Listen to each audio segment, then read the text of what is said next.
ስትጸልዩ ሰው አይቷችሁ የማይሆን ነገር ሊላችሁ ይችላል። የመልሱ ቀን ትገናኛላችሁ። ስትጸልዩ ከምታደርጉት የበለጠ አርጉና ጸልዩ።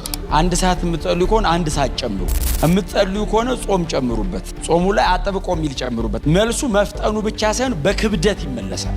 የዚች ሴት እንባ፣ የዚች ሴት ነፍሷ ላይ ያለ ምሬትና ምጥ የወለደውን ሰው እዩት። በእስራኤል ታሪክ የማይደገም አይነት ሰው ነው ያመጣችው። ዝም ብሎ የሚጸልይና የሐና ጸሎት ቀንና ሌሊት ነው ርቀቱ። ያኛው ጸልያለሁ ብሎ ተመልሶ ይሄዳል። ሐናስ ስጠኝ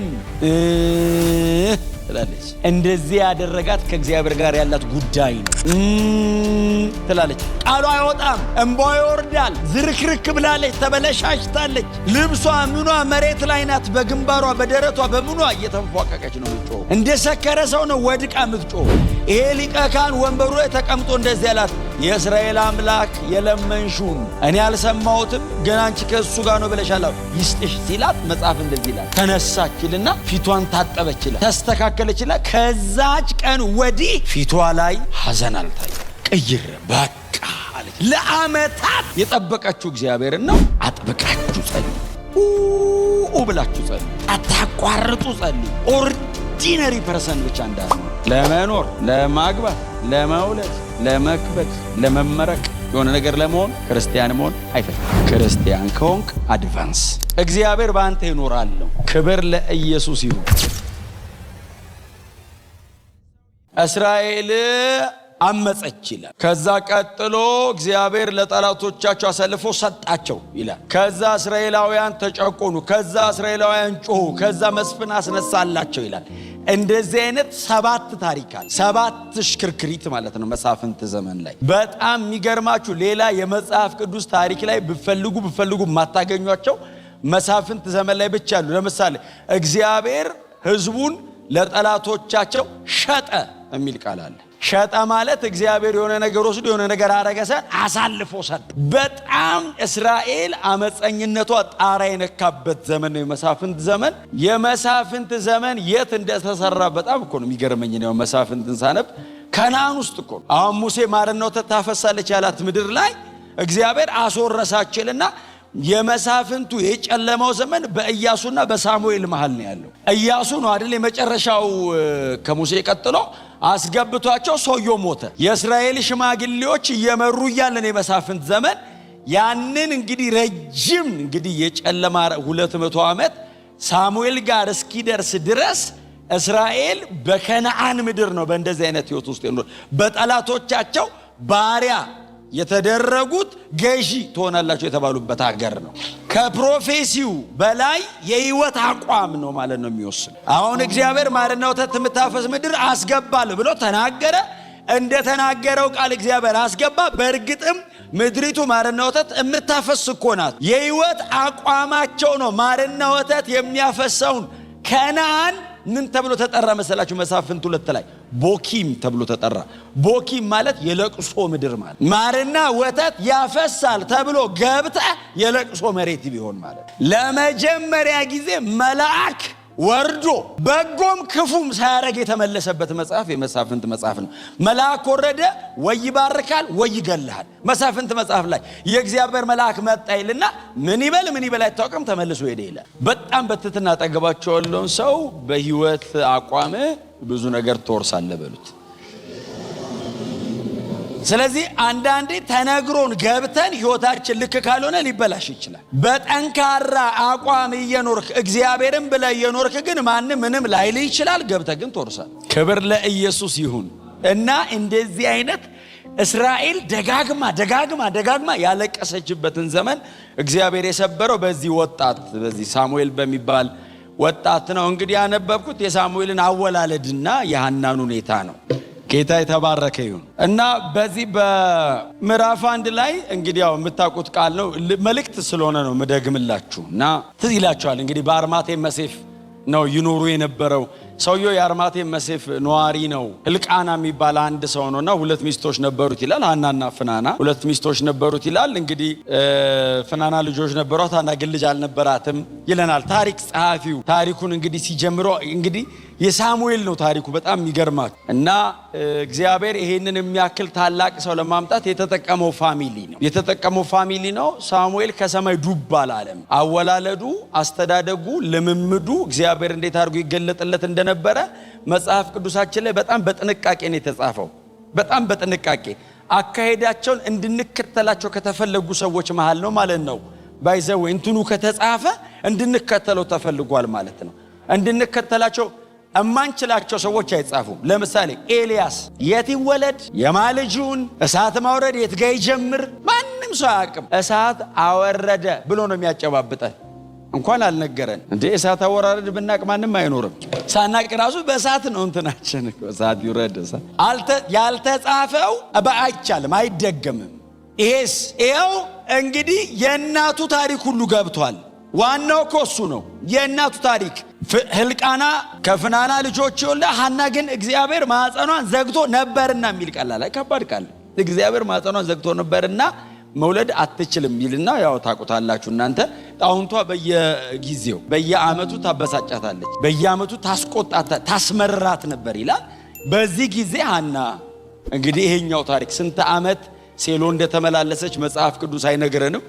ግን በዚህኛው አመት ላይ እግዚአብሔር የጎበኛት አመት ነው የተጻፈው። በእውነት ይህ አመት እንደሱ ይሁን።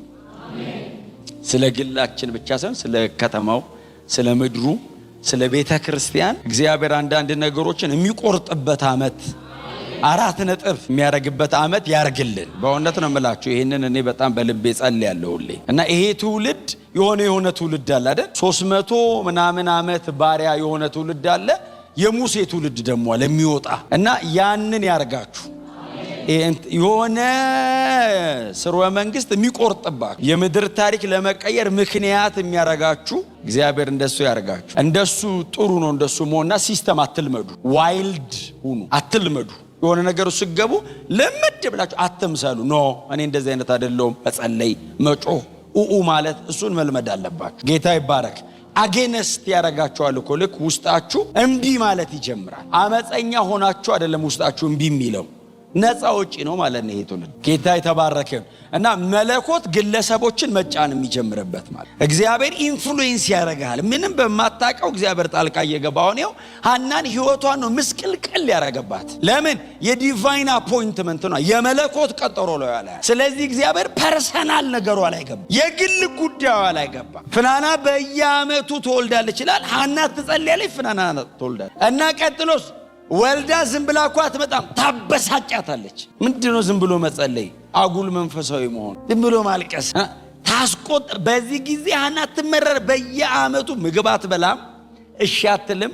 ህልቃና ቀርቦ በጣም ትሪት ሊያረጋት ይሞክራል። ሐና ግን ልትጽናና ፈቃደኛ አይደለችም። እግዚአብሔር ይዞት ስለነበር። እግዚአብሔር ከያዘው የሚያጽናናን እሱ ብቻ። በእውነት ማንም ትሪት ቢያረገን አንጽናናም። ወደ ላይ ከሆነ ጉዳዩ ሰው ባይዘው ወደ ጎን ምንም ብታረግለት ይሻይለን። መልሷ እግዚአብሔር እጅ ላይ ስለነበረ የምታስታውሱ ከሆነ አሁን ሳነበው ምናልባት ስትሰሙ ካስታወሳችሁ ቁጥር 8 ላይ ከበሉ በኋላ ሐና ተነሳች ይላል። እንደ ልማዷ ልታለቅስ ተነሳችልና ወደ እንትኑ አይደል ሄደችው፣ ወደ አደባባዩ፣ ወደ መጸለያ ቦታው። ያው ቤተ መቅደሱ ወደ ውስጥ መግባት አትችልም፣ ህጋቸው አይፈቅድም። ካህናት ብቻ ናቸው ወደ ውስጥ ወደ ቅድስት የሚገቡት። አደባባይ ነው።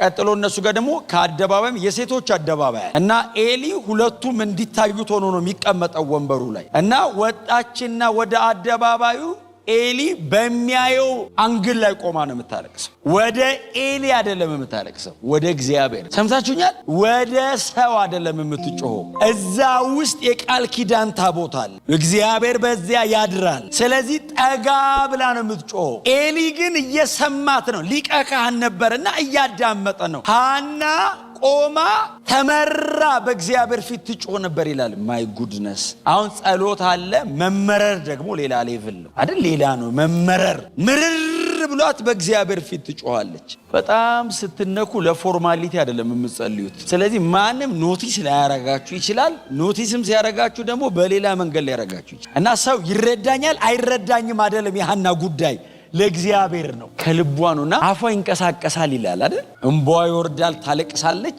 አፏ ይንቀሳቀሳል፣ ድምጿ ግን አይሰማም። እና ጸሎቷን ኤሊ አልሰማውም፣ እግዚአብሔር ሰምቶታል። ስለዚህ ተጻፈ። ምን ያደርጋል አሁን ኤሊ ሰምቶት እግዚአብሔር ባይሰማው? አንደኛ ሳሙኤል አይኖራትም። ሰው ቢሰማችሁም አይጠቅምም። ስለዚህ ወደ ላይ መጮህ ነው። ስትጸልዩ ሰው አይቷችሁ የማይሆን ነገር ሊላችሁ ይችላል። የመልሱ ቀን ትገናኛላችሁ። የመልሱ ቀን ሳሙኤልን አቅፋው ትመጣለች። ክብር ለኢየሱስ ይሁን። ስትጸልዩ ገባው አልገባው ችግር የለውም፣ ብቻ ለመለኮቱ ይግባ እና የነፍሷን አውጥታ እያማጠች ስትጮ ኤሊ አያትና አንቺ ሴት አላት፣ ስካርሽ እስከ መቼ ነው ካንቺ ጋር የሚቆየው? ይሄ ምን ያሳየናል? የሚሰክሩ ነበሩ ማለት ነው። ሊትራሊ የሚሰክሩ የኤሊ ልጆች ኃጢአት ይሰሩ ስለነበረ በዛ አይነት ልምምድ ውስጥ ያሉ አሉና ምንድነው ስካርሽ ትንሽ ለቀቅ ሲያደርግሽ መተሽ ባይምሮሽ አትጸልይ? ከነስካርሽ መተሻውን አፍሽ ይነቃነቃል፣ ታለቅሻለሽ፣ ክብርሽን ጥለሻል። ሳትበላ ሐዘን ላይ ስለቆየ ፊቷ ላይ ያለ ሐዘኗ ምንድነው እንደዚህ መሆን በይጂ ሲላት ሐና እንደዚህ አለችው፣ ሰክሬ አይደለም አለችው። ሰክሬ አይደለም፣ እኔ ባሪያ ልቡ ያዘነባት ሴት ነኝ፣ ከእግዚአብሔር ጋር ጉዳይ አለኝ። በእውነት ከባድ ነው አይደል? ለኤሊ መለሰችለት መልስ እሱ አይኑ ስለተያዘን ያልገባው እንጂ ሰክሬ አይደለም አንተ እንደምታስበኝ ጌታዬ ሆይ ነው ያለችው። መንፈሳዊ ስልጣን ስለሆነ ማክበር ግዴታዋ ነው። ስፒሪቹዋል ኦቶሪቲ ነው እግዚአብሔርን ያስቀመጠው፣ ማክበር አለባት፣ ግዴታ ነው። ኤሊ ሊቀ ካህን ነው በዛ ጊዜ። ስለዚህ ባይገባውም ታከብረዋለች። አልገባውም እና ጌታዬ ሆይ ሰክሬ አይደለም ከእግዚአብሔር ጋር ጉዳይ አለኝ፣ ነፍሷ የተመረረባት ሴት ነኝ አለችና ጸሎቷን አበዛች የሚል ቃል አለ። በጣም በትህትና ጠገባቸው ጸሎት አብዛ በሉት። ጸሎት ማብዛት፣ ጸሎቷን አበዛች እና ዝርክርክ ብላለች። አሰባዋል ክብሯን አጠብቅ፣ እግዚአብሔር ይቀበለኝ ነው። እሷ እንደዚህ ሞኝ ይቀበለኝ ነው። አንድ የተሻለ ነገር አርጉ ለጌታ ስትጸልዩ ከምታደርጉት የበለጠ አርጉና ጸልዩ። አንድ ሰዓት የምትጸልዩ ከሆነ አንድ ሰዓት ጨምሩ። የምትጸልዩ ከሆነ ጾም ጨምሩበት። ጾሙ ላይ አጥብቆ የሚል ጨምሩበት። አጥብቆ ጾሙ ጸልያ። መልሱ መፍጠኑ ብቻ ሳይሆን በክብደት ይመለሳል። የዚች ሴት እንባ፣ የዚች ሴት ነፍሷ ላይ ያለ ምሬትና ምጥ የወለደውን ሰው የእዩት። በእስራኤል ታሪክ የማይደገም አይነት ሰው ነው ያመጣችሁ። ምጥ፣ ጩኸት፣ ንክኪዋ ዲተርሚን ከሆናችሁ የምታውቁት ከፊት ካለ የምትጠብቁት ነገር ካለ ሁሉ ነገራችሁን ፍሬም ያደርገዋል። ዝም ብሎ የሚጸልይና የሐና ጸሎት ቀንና ሌሊት ነው ርቀቱ። ያኛው ሰው መጥቶ ጸሎቱን ለማቅረብ ብቻ ይጸልያል። ሐናስ ሳሙኤልን ብላ ትጸልያለች። ያኛው ጸልያለሁ ብሎ ተመልሶ ይሄዳል። ሐናስ ስጠኝ ትላለች። ምናልባት ሌላው ሰው ላይዘበራረቅ ይችላል። ሐናስ ሰክረሻል እስክትባል ክብሯን ትጥላለች። እንደዚህ ያረጋት የምትፈልገው ነገር ነው። እንደዚህ ያደረጋት ከእግዚአብሔር ጋር ያላት ጉዳይ ነው። ከዛ ካህኑ እንዲህ አላት። ብዙ እንድትቆይ አልፈለገም። አጠገቡ እንድትቆይ አልፈለገምና ዝም ካላት አየ ጩኸት አታቆም ትላለች። ቃሏ አይወጣም፣ እንባዋ ይወርዳል። ዝርክርክ ብላለች፣ ተበለሻሽታለች። ልብሷ ምኗ መሬት ላይ ናት። በግንባሯ በደረቷ በምኗ እየተንፏቀቀች ነው የምትጮህ። እንደ ሰከረ ሰው ነው ወድቃ የምትጮህ። ስለዚህ ኤሊ ብዙ እንዳትቆይ አምላክሽ እግዚአብሔር የእስራኤል አምላክ ነው ያላት። ለኔሽን እስራኤል ማለት እዚህ ቤተ መቅደስ ውስጥ ያለው አላት። ታቦቱን እንደ ምልክት ያስቀመጠ የእስራኤል አምላክ የለመንሽውን ሁሉ ይስጥሽ ሲላት፣ በጊዜው ነብይ አልነበረም። የእግዚአብሔር ቃል ብርቅ ነበር። ስለዚህ በዓመት አንድ ቀን ሊቀ ካህኑ የሚለው ነው የሚጠበቀው። ይሄ ሊቀ ካህን እግዚአብሔር ህዝቡን ምሯል ሲል እኮ ህዝበ እስራኤል እየዘመረ እልል እያለ እኮ ወደ ቤት እኮ ነው የሚሄደው። ይሄ ሊቀ ካህን ወንበሩ ላይ ተቀምጦ እንደዚህ ያላት፣ የእስራኤል አምላክ የለመንሹን እኔ አልሰማሁትም፣ ግን አንቺ ከእሱ ጋር ነው ብለሻለሁ ይስጥሽ ሲላት፣ መጽሐፍ እንደዚህ ይላል። ተነሳች የሚል ቃል አለ። ቆማ አይደለም ጸልየው ማለት ነው። እየተንፏቀቀች ነው ማለት ነው። አየ ተነሳች ይልና ፊቷን ታጠበች ይላል፣ ተስተካከለች ይላል። ከዛች ቀን ወዲህ ፊቷ ላይ ሐዘን አልታየ። ቅይር በቃ አለች። ለዓመታት የጠበቀችው እግዚአብሔርን ነው። እግዚአብሔር ያስቀመጠው ሰው ነው ኤሊ። ያው በኋላ ላይ የኤሊን ታሪክ ታውቁታላችሁ። ምዕራፍ 3 ምናምን ያው ምዕራፍ 3 አይ ቲንክ የመጨረሻው ይመስለኛል። በጣም ከባድ ነበረ የኤሊ ሁኔታ። ግን ቢሆንም እግዚአብሔር ያስቀመጠው ሰው ስለነበር ቃሉን አምና እግዚአብሔርን በዛ ሰው በኩል መልሶላት ወደ ቤቷ ሄደችልና፣ ታሪኩ ግን ይሄ ብቻ ቢሆን ሐናም ልጅ እግዚአብሔር ሰጣት ብቻ ድረስ ቢሆን ኖሮ አንደኛ ሳሙኤል ውስጥም አይገባም። ምክንያቱም እግዚአብሔር የመጀመሪያው አይደለም እንደዚህ ሲያደርግ ከሐና በላይ ለሳራ ሰጥቶ ያውቃል። የ90 ዓመት እናት ወልዳ ታውቃለች። ከሐና ይበልጣል ታሪኩ። የሐናን ያስገባው ምዕራፍ 2 ነው ያስገባው ይህን ታሪክ። ሐና ምዕራፍ 1 እንድትገባ ያረጋት ምዕራፍ 2 ላይ የዘመረችው መዝሙር ነውና ለጸሎቷ መልስ እግዚአብሔር ሲሰጣት የምዕራፍ 2 መዝሙር ሙሉ ላንብበው። ሐናም ስትጸልይ እንዲህ አለች ይላል። እጃችሁ ላይ ባለው መጽሐፍ ቅዱስ በግጥም መልክ ነው አይደል የተቀመጠው? ፖኤቲክ ነው፣ መዝሙር ነው። ልቤ በእግዚአብሔር ጸና፣ ቀንዴ በእግዚአብሔር ከፍ ከፍ አለ፣ አፌ በጠላቶቼ ላይ ተከፈተ። በማዳን ደስ ብሎኛል፣ እንደ እግዚአብሔር ቅዱስ የለምና፣ እንደ አምላካችንም ጻድቅ የለምና፣ ካንተ በቀር ቅዱስ የለም። አትታበዩ፣ በኩራትም አትናገሩ፣ እግዚአብሔር አዋቂ ነውና፣ እግዚአብሔርም ሥራውን የሚመዝን ነውና። ከአፋቸው የኩራት ነገር አይውጣ። የኃያላንን ቀስት ሰብሯል፣ ደካሞችም በኃይል ታጥቀዋል። ጠግበው የነበሩ እንጀራ አጡ፣ ተርበው የነበሩ ከራብ አርፈዋል። መካኒቱ 7 ወልዳለችና ብዙም የወለደችው ደክማለች። እግዚአብሔር ይገድላል ያድናልም፣ ወደ ሲኦል ያወርዳል ያወጣልም። እግዚአብሔር ድሃ ያደርጋል ባለጠጋም ያደርጋል፣ ያዋርዳል ደግሞም ከፍ ከፍ ያደርጋል። ከሕዝቡ መኳንንት ጋር ያስቀምጣቸው ዘንድ የክብርንም ዙፋን ያወርሳቸው ዘንድ ችግረኛውን ከመሬት ያስነሳል፣ ምስኪኑንም ከጉድፍ ያስነሳል። የምድር መሰረቶች የእግዚአብሔር ናቸውና በእነርሱ ላይም ዓለምን አደረገ። ይሄ ሰው ልጅ ወልዶ እንደዚህ አለፈ አይደል? ጸሎቷ ከሷ ቤት ወጣች። ከዛ ቁጥር 9 እርሱ የቅዱሳኑን እግር ይጠብቃል፣ ኃጥአን ግን ዝም ብለው በጨለማ ይቀመጣሉ። ሰው በኃይሉ አይበረታምና ከእግዚአብሔር ጋር የሚጣሉ ይደቃሉ፣ በሰማይ ያንጎዳጉድባቸዋል። እግዚአብሔር እስከ ምድር ዳርቻ ይፈርዳል ይልና ቁጥር 10 ሲዘጋው ምንድነው የሚለው? ለንጉሱም ኃይል ይሰጣል። ስምስያኒክ ሐና አንድ ሳሙኤል በሚባል ልጅ የእግዚአብሔር ዘላለማዊ የማዳን እቅድና እግዚአብሔር ምን አይነት ሶቨሪን ጋድ እንደሆነ አንደርስታንድ አደረገ። መዝሙሯን ካያችሁት ልጅ ሰጠኝ አይደለም፣ ሉዓላዊ ነው። ይገላል ያድናል ብላ ሲኦል ያወርዳል ያወጣል አለች። ይዝጋድ እግዚአብሔር ለሐና የሰጣት ሌሰን በየዓመቱ ልጅ ይሰጥሻለሁ የሚል አይደለም። እኔ ሉዓላዊ ነኝ አላትና ስትዘጋው የሐና መዝሙር ይሄ መዝሙርና ሉቃስ ወንጌል ምዕራፍ 1 ላይ ቁጥር 56 አካባቢ ያለው የማርያም መዝሙር አንድ አይነት ነው። ባይዘው አንድ አይነት ነው። አሁን ጊዜውም ስለ አላነበውም። አንድ አይነት የሚጠቀሙት ቃል ይገላል፣ ያድናል፣ ቅዱስ ነው፣ መሲሁን የሚነኩት ኢቭን አንግል አንድ አይነት አንግል ነው የሚነኩት። ክብር ለኢየሱስ ይሁን።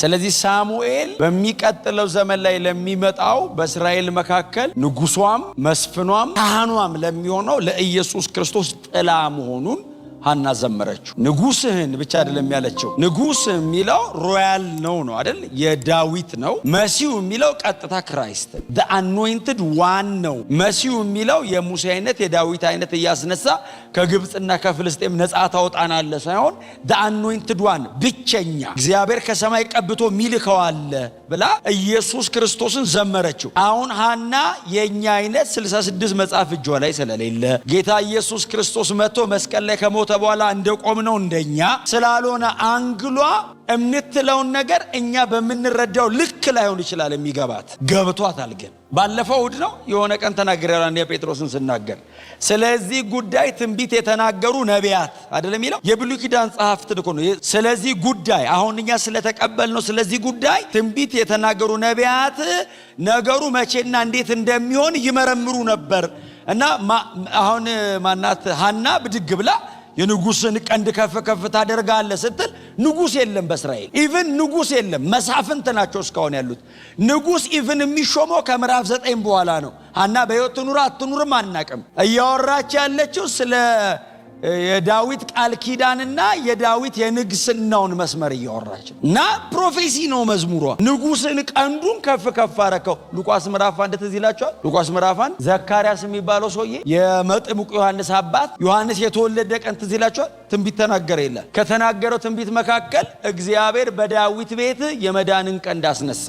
ማዳኑም ቀንድ ማለት ያው ቀንድ ኃይል ነው ታውቃላችሁ። ማዳኑም ከሚጠሉንና ከወደረኞቻችን ሁሉ እጅ ነው የንጉሥን ቀንድ ከፍ ከፍ ታረጋዋለህ ብላ የአዲስ ኪዳን ዘማሪዎች የሚዘምሩትን ቀድማ ሰጠቻት። እሷ የደረሰቻትን በእሷ በኩል የወረደችዋን መልእክት ነው እነ ማርያምም እነ ዘካርያስም ቀድመው የዘመሩት። ጌታ ይባረክ። ከዛ ንጉሱ ብቻ አይደለም የመሲሁንም ነው ያለችው። ለንጉሱ ኃይል ሰጠ ብላ የመሲህን ቀንድ። መሲሁ ድል አድራጊ ነው አለች። መሲሁ አሸናፊ። እግዚአብሔር ገዳይ ነው፣ እግዚአብሔር አዳኝ ነው፣ እግዚአብሔር በሕይወት ያኖራል፣ እግዚአብሔር ይገላል። ይሄውን ትምህርቱ እግዚአብሔር ይገላል፣ እግዚአብሔር እንደሱ አይደለም ትምህርቱ። ሶቨሪንነህ ነው፣ የእግዚአብሔር ሉዓላዊነት ነው እያወራች ያለችው እንጂ እግዚአብሔር ገዳይ ነው አዳይ ነው የሚል ትምህርት አይደለም ትምህርቱ። ትምህርቱ ማንነቱ ነው። የወደደውን ያደርጋል፣ የሱ አይነት የለም ነው። እኔን ረጅም ዓመት አስጠብቆኛል፣ አዎ ልክ ነው አለች ስትዘምር። ክብር ለኢየሱስ ይሁን። እና ብላቴናው ከተወለደ በኋላ ያዎችን ልንገራቸው ነው ይብቃኝ። ብላቴናው ከተወለደ በኋላ ያማረ ሕፃን ነበረ እና በአመቱ እነ ሕልቃናና እነ ፍናና ሲወጡ አልሄድም አለች። ለምን? ብላቴናው ገና ጡት አልጣለም አለች። እና በጣም የሚገርማችሁ ምን እንዳለች ታውቃላችሁ? ጡት በተወ ጊዜ ወስደውና በዚያ ለዘላለም ይኖራል አለች። አልመልሰውም ወደዚህ አለች። ለምን? እግዚአብሔር ፊት ስለትሳል ብየው ነበር፣ ብትሰጠኝ ላንተ መልሼ እሰጥሃለሁ፣ ለዘላለም ያንተ ይሆናል አለች። እንደዚህ አይነት ጸሎት ጸልዩም አጸልዩም አሁን ጸልዩ አይባልም። ምክንያቱም የመጣ ቀን ያጓጓላ። አንተ ልጅ እንዴ የመጣ ቀን አስበዋል? በስንት እንባና ምጥ በስንት ለቅሶ የተገኘ ልጅ ሲያገባ ታለቅሶ የለ እንዴ? ወላጆች ምን ነው ዝም አላችሁ? ያውን እዚያው እናቴ ያለችው የዘሩት አፈራው ቴስታ ገባ ስታለቅስ ትዝ ይለኛል። እንዴ ለዘላለም መስጠት ምን ማለት ነው? እየተመላለሰች የምትጠይቅ ልጅ ከቤት ስትወጣ ካስለቀሰች እንዴ በህፃን እኮ ነው ገና ምንም እኮ ያቅም ወስዳ ለእግዚአብሔር ሰጠዋለሁ ብላ ለዘላለም ምን ማለት ደግሜ አልፈልግም አልሄድም ብትሰጠኝ ብዬ አልጓጓም እሰጠዋለሁ እድሜውን ሁሉ በእግዚአብሔር ቤት ይኑር አለች። እግዚአብሔርም አንዳንድ ሰው ላይ ይጨክናል። የሱን ጩኸት ያስጮዋቸዋል። ሰው ፈላጊ ሐና ብቻ አልነበረችም፣ እግዚአብሔር ነበራ። ኤሊም እንደገና ደግሞ የኤሊም ልጆች አስቸግረውት ስለነበር ሐና ብቻ እግዚአብሔርም ሰው እየፈለገ ነው። ስለዚህ እግዚአብሔር በቃ ይሄኛው በዚህ በኩል የሚመጣው የኔ ይሁን ብሎ ነው ያዘባት። ስለዚህ እግዚአብሔርም የሰው ያለ እያለ ጮሃል፣ ሐናም የልጅ ያለ ስትል የጋራ አላ። እግዚአብሔር የራሱን ጸሎት ነው የመለሰው። ሐና ቤት የራሱ ነው ጮኸቱ። ብትሰጠኝ እሰጥሃለሁ ስትል እሱን ነው የምፈልገው እንኪ ብሎ ተቀበላል። በሐና በኩል አድርጎ ወሰደው። እንደ ማርያም እኮ ነው አይደል? ማርያም እኮ ወለደችው እንጂ ነገር በልቧ እያሳዘን እንዲያኖራት አባቴ ቤት እያለ እኮ ነው የሚሄደው። የእግዚአብሔር ምጥ አለ። እግዚአብሔር ይሄን ያጋራችሁ። በእውነት የእግዚአብሔር ልብ አንደርስታንድ ማድረግ መንገዱን ያሁን እዚህ ጋር ቆሚያውን 30 ደቂቃ እንደሰበኳት አይደለችም። ያና ምጥ መመረር ምን ማለት እንደሆነ ራሱ ከባድ መመረር፣ በየአመቱ ማልቀስ፣ ቆዝሞ ረጅም ዓመታት መኖር 10 ዓመታት ወስዶባታል እያስለቀሳት። ለምን ላይን ላይ እስክትመጣ ልክ ልቡ ሲገባት ሰጣት። ጌታ የተባረከ ይሁን። ስለዚህ ጸልዩ፣ አጥብቃችሁ ጸልዩ፣ ብላችሁ ጸልዩ፣ አታቋርጡ ጸልዩ። ኦርዲነሪ ፐርሰን ብቻ እንዳንሆን፣ ለመኖር፣ ለማግባት፣ ለመውለድ፣ ለመክበድ፣ ለመመረቅ የሆነ ነገር ለመሆን ክርስቲያን መሆን አይፈልግም። ማንም ይሆናል። ክርስቲያን ከሆንክ አድቫንስ መለኮት ላይ ፕሮግራሚዝም እግዚአብሔር ብቻህን አትኖርም፣ እግዚአብሔር ባንተ ይኖራል። አያውን ሐና እንደሱ ሆና ስትጨነቅ የኖረች እኔውን በእውነት ነው ማለት ፍናና ባይዘው አስመረረቻትና አስቆጣቻት ለሚለው ብቻ ነው የገባችው። ሰው እንዴት እንደዚህ ሆኖ ጥቅስ ውስጥ ይገባል? ባገባ ይሻልም። አጀንዳ ካለበት አጠገብ ሰው ቆሞ እንዴት እንደዚህ ይጻፍበታል? ሐናን አስመረራት ለአስመረረቻት ለሚል ጥቅስ ገባች። ብዙ ነው አንድም ግን ሐናስ ምጧ፣ መመረሯ፣ ማልቀሷ፣ ጸሎቷ፣ መዝሙሯ፣ ልጇ አዲስ ኪዳን ላይ እኮ እልም ብሎ የገባ ታሪክ እኮ ሐና በወለደችው ልጅ እኮ ነው የተጀመረው። ኢየሱስ የሚመጣበትን የዳዊት ስርና መሰረት የሚባለውን እኮ ጀማሪ እኮ ሳሙኤል ነው የቀባው እኮ ሳሙኤል ነው። ልጅ እግዚአብሔር የሚያመጣውን መሲያዊ ነገር እኮ ይፋዊ በሆነ መንገድ የመረቀው እኮ ሳሙኤል ነው። ናብር ከሰባቱ ወንድሞቹ መሃል ሳሙኤል አይደል የቀባው? አይደል? ከሰባቱ መሃል ዳዊትን አይደል? ልክ ብላቴናው እየሮጠ መጣ ይላል። እኔ መቼስ እግዚአብሔር አፖይንት ሲያደርግ ከባድ ልጁ እየሮጠ ሳሙኤል የመሲህነቱ ምሳሌ ነው፣ ያኛው የንግስናው ምሳሌ ነው። እና እየሮጠ መጣ። ሁለቱም ባይዘወይ መሲሁን ወክለው ነው የኖሩት በእስራኤል በህዝቡ መሃል ማለት እና እግዚአብሔር የራሳቸውን ነጥቆ የሱን ያኖራቸው። ሳሙኤል መቼ የራሱን ኖረ? ምንም እኮ የራሱን እኮ አልኖረም። የእግዚአብሔርን ኖሮ የሞተው እና ልጁ እየሮጠ ሲመጣ አየልና መልካም ነበር ይላል። 16 ዓመቱ ነው ዳዊት 16 ዓመቱ መሰለኝ ሲቀባው። የመጀመሪያ ሁለተኛ የተቀባው ከዛ ኬብሮን ይደግሙታል የእስራኤል መሪዎች ሳሙኤል ከሞተ በኋላ። ግን መጀመሪያ 16 አስበዋል። 16 ዓመት ልጅ ዮሴቲን ይችላል። እየሮጠ ሲመጣ እነ ኤልያብ ምናምን ነበሩ። አሳልፎ ልክ ዳዊት ሲመጣ ሳሙኤልን እግዚአብሔርም እንዲህ አለው ይላል፣ ተነስ አለው ይላል። ቁም ተነስና ቀባዋል። ለምን ሲለው በእስራኤል ላይ ንጉስ የሚሆነው ይሄኛው ነው። ሳሙኤል ለእስራኤል ንጉስ ከእግዚአብሔር ልብ ቀባ። የአዲስ ኪዳኑ ዋናው ትልቁ ዘላለማዊ መሲህ የሚቀመጠው ይሄ ልጅ የ16 ዓመት ልጅ ሆኖ የተቀባው ልጅ በሱ ስም በሚሄደው ዙፋን ላይ እንደሆነ አያውቅም ሳሙኤል። ተነሳለሁ እግዚአብሔር ላይን ያውቃል። ከመጀመሪያ መጨረሻውን አይደል የሚናገር ኢየሱስ በዚህ ዙፋን ላይ እንደሚቀመጥ የ16 ዓመት ልጅ ሳሙኤል ያል እግዚአብሔርስ መሲህ ያል ከጀርባው ከጉልበቱ የሚወጣው ይላል። ስለዚህ ስትጸልዩ እንደዚህ አይነት ስራ ነው ህይወታችሁ ላይ የሚሰራው። መጸለይ የጸለያችሁ ቀን አይጠቅምም። ጸሎት ሁሉ ይናገራሉ። እኔ ጸሎት የተጸለየ ቀን አይጠቅምም። የጸሎት ከባድ ነው እንዴ! ጸሎት ተንበርክከ ምንም አሁን ባዶ መሬት ላይ በጉልበት ተንበርክከ ጉንጭን የሚያቃጥልን ባይወረደ ጫውጫው ያለ የመራፍን ያልክ ስትጮህ ጸሎት የሚጠቅም ቀጥሎ ነው የሚቀጥለው። ህይወት ላይ ግን መለኮት መሬት ወርዶ በእግር ይራመዳል። የጸለዩ ቀን ባይዘወይ ስለተመለሰላቸው ነው የጸለዩበት ቀን የተጻፈው። ጸሎት እኮ አንተ ዞሮ አዩት እንደዚህ የመለሰላቸው ምን ብለው ጸልየው ነው ብለው ጻፉት። የጸለዩ ቀን እኮ አልነበሩም። ጸሎቱ የተጻፈው እኮ መልስ እጃቸው ላይ መጥቶ። ስለዚህ እንደዚህ አይነት ነገር ላይ ያው እንደ ቤተ ክርስቲያን ያው ግዴታ አቋማችን ነው። ማንደራደርበት ጉዳይ ትምህርትና ጸሎት። ከዛ እናንተ ደግሞ ማትደራደሩበት ጉዳይ ህይወታችሁ። የጸለየና በእግዚአብሔር ቃል ላይ ጠንካራ አቋም ያለው ሰው ኑሮ ምንም ጥያቄ የለው ምን አይነት እንደሚሆን ከዚህ ውጭ አትወጡ። እንደ ቤተ ክርስቲያን ግን ፕሬየርና የእግዚአብሔር ቃል እውነት ምንም ለእንትንም የምናቀርበው አይደለም። ለዛ ነው አሁን በሳምንት 3 ቀን እዚህ ጸሎቱ ማለት ማክሰኞ፣ ሐሙስ፣ ቅዳሜ አለ እዚህ ጸልይ። ጌታ የተባረከ። ስለዚህ ጸልዩ፣ በግላችሁ ጸልዩ። ደጋግሜ ነው የምናገረው ይሄን። በግላችሁ በሳምንት 1 ቀን የምትጾሙበት ቀን ይኑራችሁ።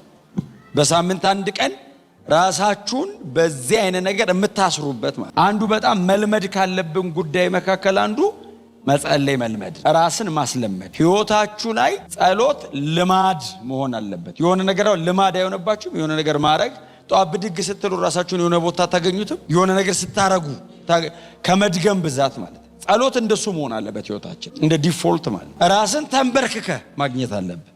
ለመጸለይ ስታስብ ራስን ማግኘት አለበት። መጸለይ አለብኝ ብለ እግርን ብድግ ስታረግ ወደ መጸለይ ማለት። ክብር ለኢየሱስ ይሁን። እዚህ ቅዱስ መጽሐፍ ላይ እግዚአብሔር በህይወታቸው የማይዘነጋ ነገር የሰራባቸው ሳሙኤል ማለት የዛሬ 3100 ዓመት የኖረ ሰው ነው። ከ3100 ዓመት በኋላ ነው ዛሬ እንግዲህ እዚህ የምንሰብከው። የእነዚህን ሰዎች ታሪክ ስታነቡ ተአምሩን መርጣችሁ አታንብቡ። ተአምሩን አታንብቡት፣ ምንም ችግር የለውም። የጸለዩትን አንብቡት። ተአምሩን የሰራው ከኋላ ነው። ይሄኛው ህይወት ነው ውጤት ያመጣው።